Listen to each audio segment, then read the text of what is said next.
रोजाना सल चाहिए बिछवाना।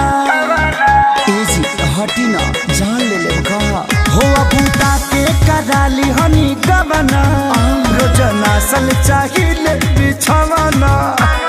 काच बजवानी सुनिए राजा जानी, काच बजवानी सुनिए राजा जानी। हमसे कुछ दिन दूरी औरी रही ना मानब का नान्हे बा हमरो उमर कमर लोटे साहिना।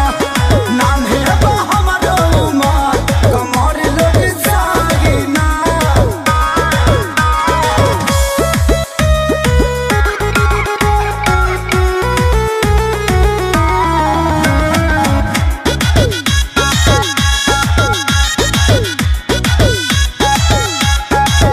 नहीं करी परेशान अब ही बानी हम नादान।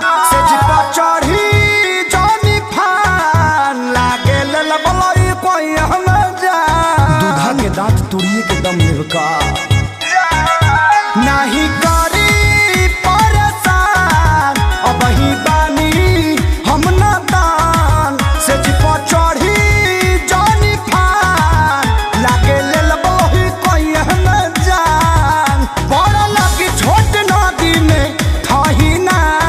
अभी पानी कम बाजी अरे नान्हे बा हमरो उमर कमर लोटे साहिना। नान्हे बा हमरो उमर कमर लोटे साहिना।